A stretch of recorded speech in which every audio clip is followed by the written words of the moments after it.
90% የኦርቶዶክስ ተዋህዶ ቄሶች አልተማሩም አያውቁም 90% የጴንጤ ፓስተሮች አልተማሩም አያውቁም ስርዓት ነው የሚያውቁት ለዚህ እኮ ነው ኦርቶዶክስ ቄሶች ቴዎሎጂ አያውቁም 90% ቴዎሎጂ ዶክትሪን አያውቁም ቅዳሴ በለው በደንብ ይቀድስላል የሚገርም ድምጽ አላቸው ሽብሸባ በለው አሁን እነሱ ማነጻጸር ያለበት በከበሮ አመታታ አነጻጽራቸው አትችላቸው ይሄ ሃይማኖታዊ ስራውን በመስራት ማለት ነው እውነቴን ነው ይሄ ዝከራ በማድረግ በየቤቱ እየሄደ ቃላቸው አይደል እንዴ ያመቱ ማርያም ያመቱ ገብርኤል ምናምን እየተባለ ይሄ አሁን ህዝቡን የያዙት በምንድነው ኦርቶዶክስ ተዋህዶ በኢትዮጵያ ያለው ኦርቶዶክስ ተዋህዶ ሃይማኖት ብቻ አይደለም መብረቁ ማወቅ አለበት አንተም እኔም እኮ እስካሁን ድረስ እኮ ምንከተለው ምናከብረው ሃሊዴይ እኮ የኦርቶዶክስ ነው አይደል እንዴ ቢካዝ ሀገራዊ ሆኗል ካልቸር ሆኗል ባህል ሆኗል ምን መስቀል ጎንደረኛ ሙስሊሞችም ይመጣው ነበር ከኛ ጋር የሚያከብሩታል አሁን ማያከብሩ ይሄ ማያውቁ እንደ ሃይማኖት አናየውማ አሁን መስቀል ላይ ጥምቀት ላይ ምናምን ላይ ታቦት ሲወጣ ምናምን ሲደረግ በሃይማኖት ሽርክ እየፈጠርክ ነው አለ መብረቆ ዛጋ ከተገኘ በእስልምና ሽርክ መፍጠር ነው በእስልምና ሃይማኖት አይፈቀድም ወንጀል ነው በእኔ እምነትም አይፈቀድም እኔ አሁን አላከብርም ታውቃለህ እኔ አንድ ቀን የኦርቶዶክስ መዝሙር ስፖስት አይተን ታውቃለህ አንድ ቀን የኦርቶዶክስ ተዋህዶ መዝሙር ቪዲዮ ሰርቻ ቀን ኦርቶዶክስ ነበር የምትመስለኛው መስቀል ለብሰ ስለማይህ ኖ የኔ መስቀል ባየው ኢየሱስ የለውም ባደወይ ምንብሰው መስቀል ሁሉ ኢየሱስ የለውም እኔ ኦኬ እሱም ልዩነት አለው ልዩነቱን ነገረ አንድ ላስተምር የፕሮቴስታንት መስቀል ኢየሱስ የለም ከሞት ተነስቷል ብለን ነው የምናምነው ይሄ እንኳን ልዩነት እኮ ሰው አያውቅም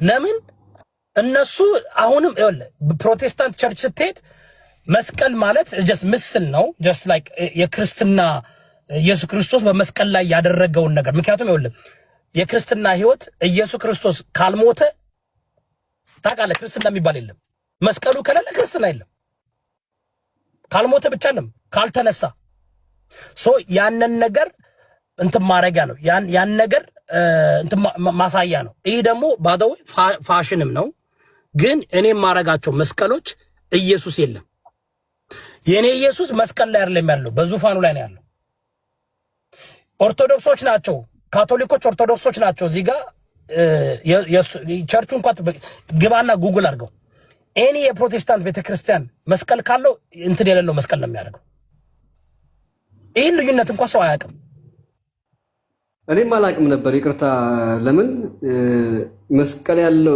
ኢየሱስ ያለው መስቀልና ኢየሱስ የሌለው መስቀል ልዩነቱን አላውቅም ነበር እኛ በፕሮቴስታንት ምንም እንትን አናከብርም ምንም ሃሊዴይ አናከብርም በኔ በማምነው እምነት the only thing የምናከብረው ፋሲካን ኦኬ ክርስመስን አክብሩ ተብለን አይደለም ክርስመስ ባለው የፔጋን ሃሊዴይ ነው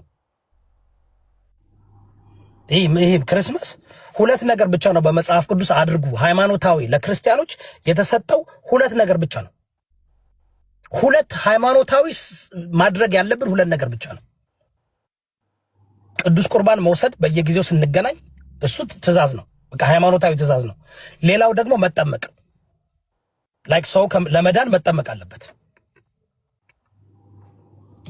ተጠመቁ ኢየሱስ የሰጠው ትእዛዝ እነዚህም ብቻ ነው ሌላ ሁሉ ውሸት ነው ሌላ ሁሉ የፔጋን ሃሊዴይ ነው ክርስመስ ብትል ኢስተር ብትል ምን ብትል እንዳለ የመጣው ከሮማንያኖችና ግሪካውያኖች ይሄ ከባዕድ አምልኮ የመጡ እንትሮቻቸው እንዳሉ ቀኑም ያው ታውቃለህ ካቶሊክ የመራ ሲመጣ በየቦታው እየሄደ ፔግኖችን ይገልና ወደ ካቶሊክ ያመጣቸዋል ከዛ የነሱን እንትን እንዲሉ እነሱን ለመያዝ እየተባለ የነሱ ሃሊዴይ እንደውም አንድ ቀን እናረጋለን መሰል መብረቁ ይሄ ሁሉ ባህል ሃሊዴይ እንዴት እንደመጣ ዓመተ ምሕረቱን እንዴት እንደመጣ ከየትኛው ባዕድ አምልኮ እንደመጣ ቁጭ አድርጌ ያስቀምጥላል እንደውም ዶክተር ዘበነ በዚህ ጉዳይ ላይ እንደውም ያስተምራልኝ ስለ አሁን ይሄ ዛፍ ስለማስገባት ምናምን ይሄ ዛፍ አስገብቶ የክሪስማስ ትሪ አስገብቶ ደቀሬት ማድረግ ምናምን እኔ አሜሪካ ስላደኩኝ ሳደርገው እንደ ሃይማኖት አይደለም ማድረግ አሁንም እንደ ሃይማኖት አይደለም ታውቃለህ ለኔ that's not even ሃይማኖት that's just like ክሪስማስ ምናምን መስቀል ሃይማኖታዊ አይደለም ለኔ